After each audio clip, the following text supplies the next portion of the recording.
मानसी जी, ये आपका तीसरा मॉक है, तो मेरे ख्याल से कॉन्फिडेंस लेवल अब थोड़ा सा बेटर होगा। थोड़ा ज्यादा था। हाँ, अब थोड़ा माइल्ड है। ओके, ठीक है। तो मानसी जी, मेरे को ये बताएं, आज के दिन क्या खास बात है? आज 23 मार्च है और आज शहीदी दिवस है। ओके। आज भगत सिंह, हम्म। सदगुरु और सुखदेव हम्म। और राजगुरु को फांसी की उनका जो हम्म। जो पनिशमेंट उनको मिला था वो इम्प्लीमेंट हुआ था हम्म। लाहौर जेल में। तो इसीलिए आज के दिन उस हिसाब से खास है। ओके। भगत सिंह की जो शिक्षा है वो आज के परिप्रेक्ष्य, आज के हिसाब से, मैं मतलब शुद्ध हिंदी का घटाऊं, कितनी रेलिवेंट है? सर, भगत सिंह को जहाँ तक मैं जानती हूँ, as per my limited knowledge, वो एक समाजवादी विचारधारा के इंसान थे। वो सोशलिज्म में बिलीव करते थे। तो वो चाहते थे कि समाज के सभी वर्गों को एक स्तर पे लाया जा सके, और एक तरीके से गरीबी इक्वालिटी के लिए वो जो भी उन्होंने लिखे हैं, जो भी उन्होंने राइटिंग्स वगैरह उन्होंने लिखे हैं, उन्होंने यही बात पे एम्फोसाइज किया कि इंडिपेंडेंस केवल ब्रिटिश को बाहर निकालना नहीं है। इंडिपेंडेंस मतलब आर्थिक तौर पे, सामाजिक तौर पे इक्वालिटी लेकर आना है। तो ये सोच जो है वो आज के जमाने में भी बहुत रेलेवेंट है। हमारी सोसाइटी में उसका एक उपयोगिता है।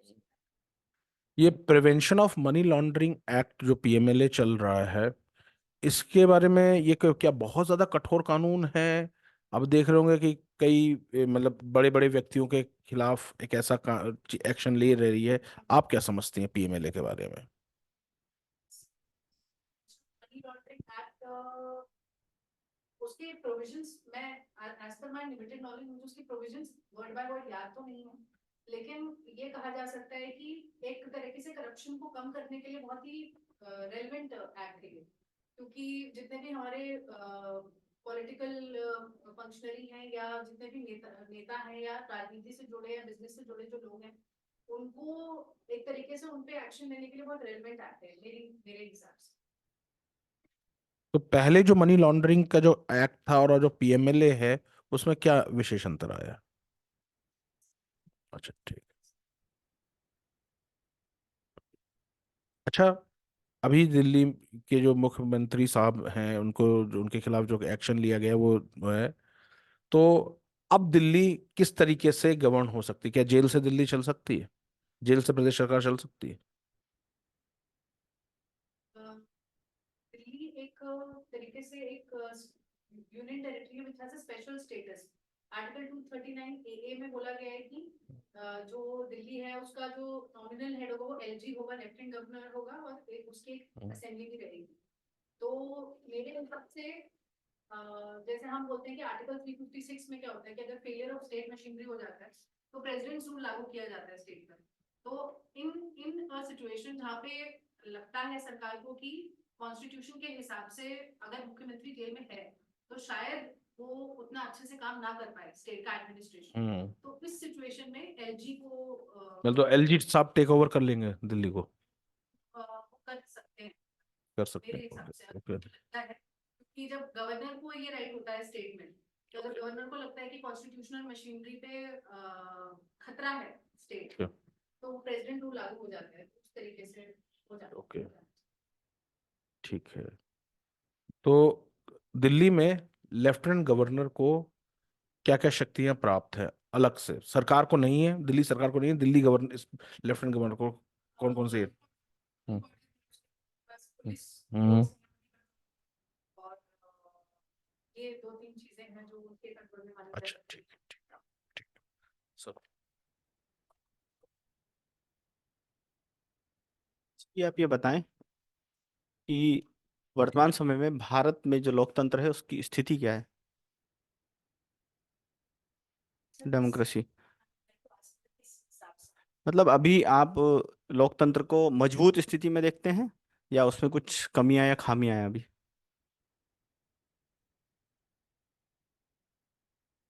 सर, मेरे हिसाब से लोकतंत्र मजबूत है, क्योंकि हमारा जो जुडिशरी है, तीन अंग माने जाते हैं स्टेट के, एग्जीक्यूटिव है, लेजिस्लेचर है और जुडिशरी है। तो जहां जहां पे ऐसा हुआ है कि कोई ऐसा एक्ट अगर पास हो गया है सरकार में जो जो कि लोगों के हित में नहीं है या जुडिशरी ने उस पर अपना एक्शन लिया है। तो एक तरीके से सेपरेशन ऑफ पावर है और स्टेट के जो तीनों अंग हैं उनके बीच में एक बैलेंस है। तो मेरे हिसाब से अभी हमारी डेमोक्रेसी एक सही दिशा में ही जा रही है।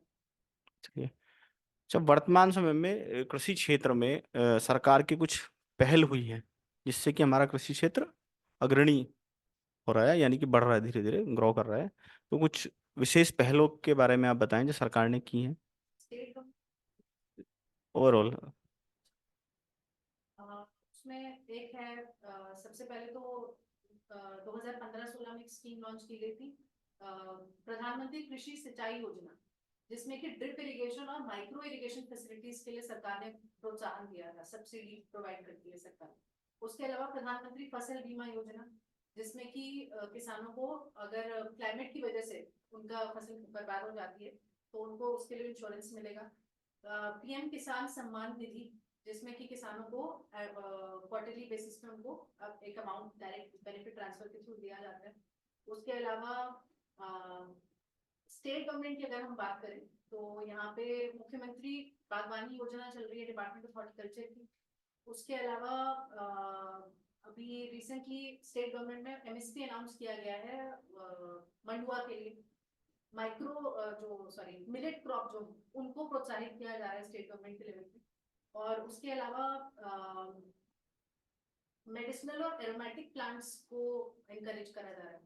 उसके लिए अरोमा वैलीज की बात करी गई है। पिछले साल जो बजट आया था तो उसमें डिस्ट्रिक्ट्स में अरोमा वैली स्थापित करने की बात करी गई, तो ये भी एग्रीकल्चर सेक्टर से जुड़ा है।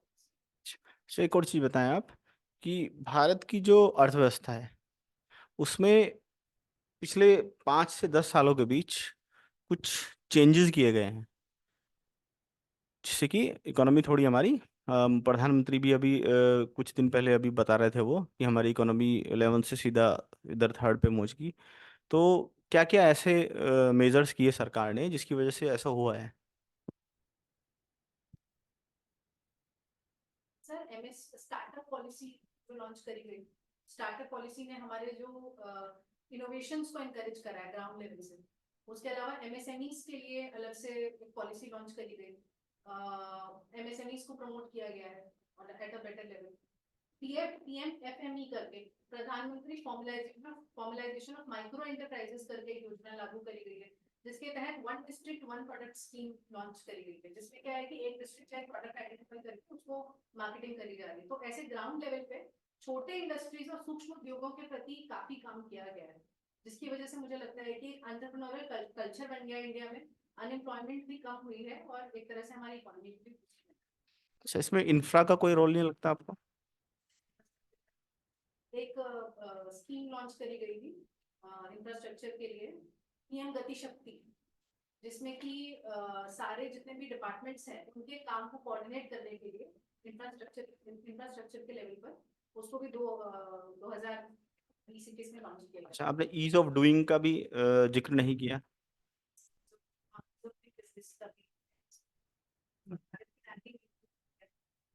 जो भी सरकार ने कदम उठाए हैं अपनी एक तरीके से FDI policy, liberal policy follow करिए, जिसकी वजह से ईज ऑफ डूइंग बिजनेस भी चलिए, अच्छा थोड़ा उत्तराखंड पे आते हैं।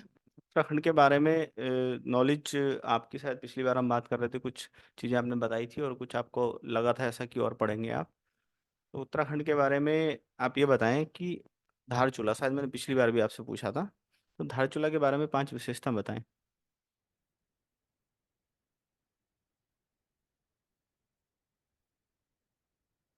धारचूला में एक मेला लगता है, जात पता नहीं उसका नाम मुझे याद नहीं है। एक मेला है जिसमें कि कई सारे I'm sorry, I'll not be able okay, to- okay, thank you.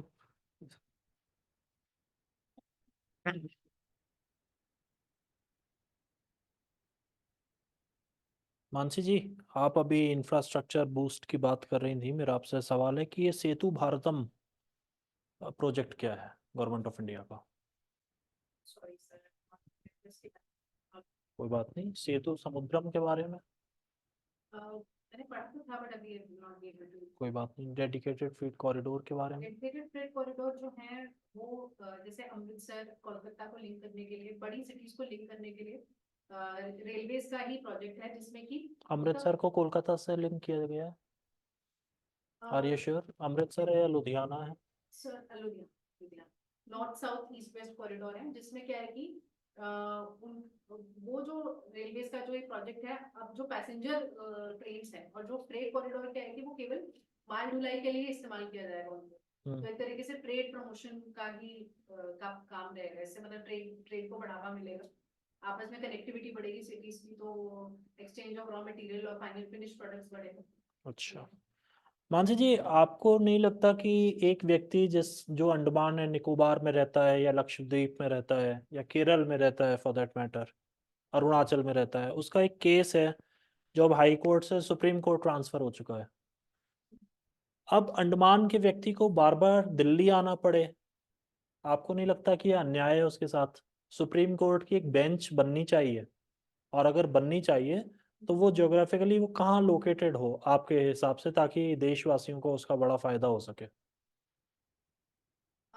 Sir, यदि सुप्रीम कोर्ट की बेंच बनाई जाए, जो कि आपके हिसाब से वो होनी भी चाहिए, क्योंकि जो साउथ जो बंदा मेरे हिसाब से जो नहीं, व्यक्ति आपके हिसाब से।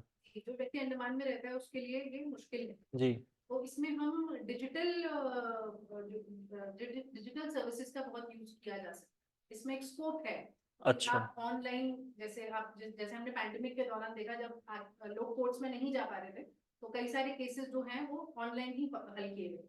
तो ऐसा ही मैकेनिज्म हम ऑल इंडिया लेवल पे भी लगा सकते हैं। उसके अलावा यदि हम सुप्रीम कोर्ट का एक बेंच और हमें चाहिए, तो इस बेसिस पर होना चाहिए कि इक्वल डिस्ट्रीब्यूशन ऑफ रिसोर्सेज की, मतलब अगर वो साउथ के लिए है तो एक नॉर्थ में तो है ही, एक ईस्ट के लिए और वेस्ट के लिए भी होना चाहिए, ताकि सभी लोगों को अच्छा, मतलब हम 3 और बना दें सुप्रीम कोर्ट्स, एक तो है ही। लेकिन पहला मेरा जो ओपिनियन है वो तो यही रहेगा कि डिजिटली हम उसको पहुंचाएं लोगों ठीक है, तक, ठीक तो है। वो इजी, वो इकोनॉमिकली एफिशिएंट भी रहेगा। आपके फादर पंजाब नेशनल बैंक में कार्यरत थे, पीएनबी की स्थापना किसने की थी? लाला लाजपत राय। लाला लाजपत राय। लाला लाजपत राय की मृत्यु कैसे हुई थी? एंटी साइमन प्रोटेस्ट के दौरान सन 1928 में जब लाठीचार्ज करवाया गया था, तो उसमें उनके ऊपर जब लाठीचार्ज हुआ तो उसी प्रोटेस्ट के दौरान उनकी मृत्यु हुई। और उसके बाद फिर क्या हुआ? उसके बाद जो माहौल था वो सही नहीं था। उस समय भगत सिंह जो थे वो क्रांतिकारी थे, तो उसकी जिस व्यक्ति ने उनको मारा था, वो कर्नल सॉन्डर्स थे शायद, उनकी मृत्यु का बदला लिया गया और उसी व्यक्ति को मारा गया फिर लंदन में। एक क्रांतिकारी ने ही उनकी हत्या करी थी। अच्छा, उसी व्यक्ति को लंदन में मार दिया गया? जिसने उनको, हाँ मतलब ये था कि जिसने उन पर लाठीचार्ज करवाया था, उनको मार दिया गया क्रांतिकारियों के द्वारा। अच्छा, ठीक है। सॉन्डर्स की हत्या हुई थी या रैंड की हत्या हुई थी? ऑलराइट। ऊधम सिंह जी का क्या योगदान रहा? सर, उधम सिंह जी भी क्रांतिकारी थे और उन्होंने भी असैसिनेशन करा था एक ब्रिटिश अफसर का लंदन में। अब वो किसका करा था वो अभी मेरे को, अच्छा, वो आपको परिचय नहीं है। तो ऊधम सिंह जी ने हथियार क्यों उठा लिया? कौन सी घटना थी जिसकी वजह से ऊधम सिंह जी ने हथियार उठा लिया था? आपको उसके बारे में कोई आइडिया नहीं? आप सोहन सिंह भाकना के बारे में जानती हैं? सर मैंने उनका नाम तो सुना है। कहाँ सुना है? जो जब हमारा स्वतंत्रता मूवमेंट, इंडिपेंडेंस से पहले जो मूवमेंट चल रहा था, उसमें सोहन सिंह भाकना एक लेफ्ट कम्युनिस्ट पार्टी के लीडर। ये तो आप तय करिए। सर मेरे को भी क्लियरली मुझे याद नहीं बता सकता। ठीक है, ये बताइए कि आपने श्री गुरु राम राय ऑर्गेनाइजेशन का, ट्रस्ट का नाम सुना ही होगा। तो उदासीन महंत अखाड़ा, उदासीन महंत अखाड़ा से अमृतसर के स्वर्ण मंदिर का, गोल्डन टेम्पल का पोजेशन वापस लेकर, मैनेजमेंट वापस लेकर के शिरोमणि गुरुद्वारा प्रबंधक कमेटी बनाई गई थी। तो वो क्या घटना थी जिसकी वजह से एसजीपीसी बनी? और एसजीपीसी के लिए कार्डर देने के लिए, मतलब लोग देने के लिए, वर्कफोर्स देने के लिए कौन से ऑर्गेनाइजेशन को क्रिएट किया गया था? आपको इसके बारे में कोई जानकारी? आपको शिरोमणि अकाली दल के बारे में जानकारी नहीं है? शिरोमणि अकाली दल के बारे में तो मुझे इतना मालूम है कि अभी वो पॉलिटिकल ऑर्गेनाइजेशन है जो एक्टिव है पंजाब में। अच्छा, इससे जो पूर्व मुख्यमंत्री रहे हैं उस पार्टी से, क्या नाम था उनका? सुखबीर सिंह बादल। सुखबीर सिंह बादल मुख्यमंत्री रहे हैं? प्रकाश सिंह बादल, प्रकाश सिंह, ठीक है। प्रकाश सिंह। प्रकाश सिंह बादल के 2 कंटेम्पररीज थे। हरसिमरत कौर बादल जो कि जी। मिनिस्ट्री ऑफ फूड प्रोसेसिंग में थी, बीजेपी के साथ उनका अलायंस था, तो फूड प्रोसेसिंग मिनिस्ट्री में वे मिनिस्टर रही हैं। ठीक है, ठीक है, ठीक है। अच्छा, मैं आपसे ये जानना चाह रहा था कि ये लंपी वायरस डिजीज क्या होती है? सर लंपी वायरस डिजीज जो है गाय, जो कैटल, जो दुधारू पशु हैं उनको अफेक्ट करती है, जिससे उनके शरीर पर चकत्ते निकल आते हैं, उनकी दूध दूध देने की जो कैपेसिटी है वो कम हो जाती है, और ये एक प्रकोप की तरह फैलती है, बहुत कंटेजियस है। और पीछे उत्तराखंड में भी इसका बहुत कई डिस्ट्रिक्ट्स में देखने को मिला। तो ये जानवरों से इंसानों को हो सकती है, नहीं, और गाय से किसी दूसरे जानवर को हो सकती है? इसके बारे में समझ बट ये है कि गाय में होती है ये, और गाय में ही सबसे ज्यादा इसका असर रहा अच्छा, है। तो भैंसों में भी हो जाती है? आपको इसके बारे में कुछ गाय का जानकारी? मेरे को कंफर्म करना है कि गाय में अच्छा, अच्छा, ठीक है। मेरा आपसे एक प्रश्न ये है कि जो प्रिमिटिव सबसिस्टेंस फार्मिंग है वो, या जिसे हम स्लैश एंड बर्न फार्मिंग भी बोलते हैं, ये इकोलॉजिकली खतरा क्यों है?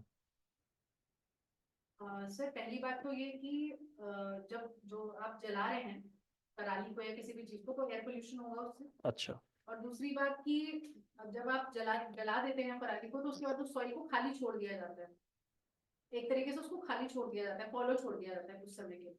तो ये एक तरीके से एक प्रोडक्टिव तरीका नहीं है सॉइल को मैनेज करने का। अच्छा। और तो बस मेरे हिसाब से ये दो। बस आपको पराली जलाने तक ही विषय सीमित है। मेरा आपसे एक अंतिम प्रश्न ये है कि हमारे यहाँ एक स्कीम चलती है हृदय, और एक स्कीम चलती है smart India.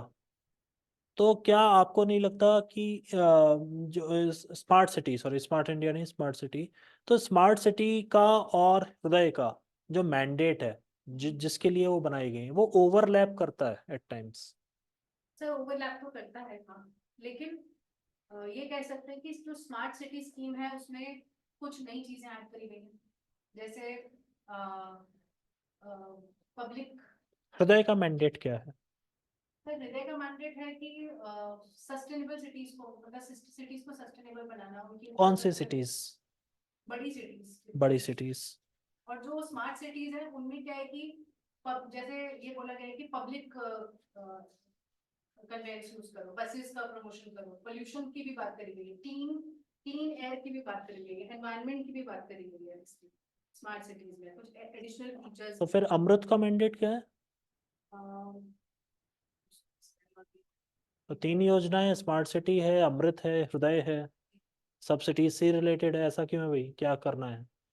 Sir urban cities को सस्टेनेबल बनाना है, उनको उनको ऐसा सुविधाजनक बनाना है लोगों के लिए, और ताकि सारे जो व्यक्ति हैं जो सिटीज में रहते हैं उनको सब सुविधाएं प्रोवाइड करी जा सके, चाहे वो सीवेज हो, ड्रिंक वाटर हो, इलेक्ट्रिसिटी हो, बेसिकली सारी मतलब सिटीज को फोकस में रखते हुए कवर किया गया। और देखा जाए तो इकोनॉमिकली स्पीकिंग भी सिटीज जो है वहाँ पे इंडस्ट्रीज एस्टैब्लिश रहती हैं, वहाँ पे सारा एक तरीके से मैन्युफैक्चरिंग जो हमारा इंडिया का है वो सब सिटीज के अराउंड होता है, तो सिटीज को डेवलप करने की बात करी गई है इसमें। ओके, मान लीजिए आप एसडीएम हैं और मुख्यमंत्री जी एक मंदिर में दर्शन करने जा रहे हैं पहाड़ पर, और टूरिस्ट सीजन है, यात्रा सीजन चल रहा है, ऑलरेडी बहुत भीड़ है, और लैंडस्लाइड हो गया है, और दोनों तरफ से मुख्यमंत्री जी का जो काफिला है वो भीड़ में फंस गया है, और आपको ये लग रहा है कि अभी हाल फिलहाल में रोड क्लियर नहीं हो पाएगी, तो आपके पास जो अवेलेबल वर्कफोर्स है, जो पुलिस है, जो लेबरर्स हैं, मनरेगा के मजदूर हैं, तो आपकी क्या प्राथमिकता रहेगी? आप अपना फोकस मुख्यमंत्री की सुरक्षा पर रखेंगे, या आप रास्ता खुलवाएंगे, या आप क्राउड को मैनेज करेंगे, आप क्या करेंगे? सर मेरे हिसाब से एक इंटीग्रेटेड अप्रोच होना चाहिए। मुख्यमंत्री की सुरक्षा भी जरूरी है क्योंकि वो एक बड़े फंक्शनरी हैं, और उनकी सुरक्षा के साथ कॉम्प्रोमाइज नहीं होना चाहिए। जी। और जहां तक क्राउड मैनेज करने की बात है, तो क्राउड मैनेजमेंट और मुख्यमंत्री की सुरक्षा भी लिंक्ड है। अगर आप क्राउड अच्छे से मैनेज करेंगे तो मुख्यमंत्री की सुरक्षा भी इंश्योर्ड हो जाएगी। पर क्राउड को तो आप डंडे के दम पर एक जगह पर इकट्ठा भी कर सकते हैं, आप माननीय मुख्यमंत्री जी को डंडा दिखाएंगे? उनको नहीं जी नहीं। फिर एक इंटीग्रेटेड अप्रोच लेके चल सकते हैं, जी। क्राउड को मैनेज करें और उसके साथ साथ मतलब दोनों चीजों को एक साथ करने की कोशिश करें। दोनों चीजों को एक साथ करने की कोशिश, ठीक है, ऑलराइट। मानसी, मेरे को ये बताएं, इंडिया की हॉर्टिकल्चर में वर्ल्ड वाइड क्या पोजीशन है? अलग अलग फ्रूट्स के हिसाब से ओवरऑल अगर बता, वेजिट नहीं पता। एक पर्टिकुलर फ्रूट का मालूम है, जैसे मैंगो का मुझे पता है कि इंडिया नंबर 1 पर है इस समय मैंगो। अगर हम वेजिटेबल और फ्रूट्स दोनों मिला दें, India father of Indian horticulture.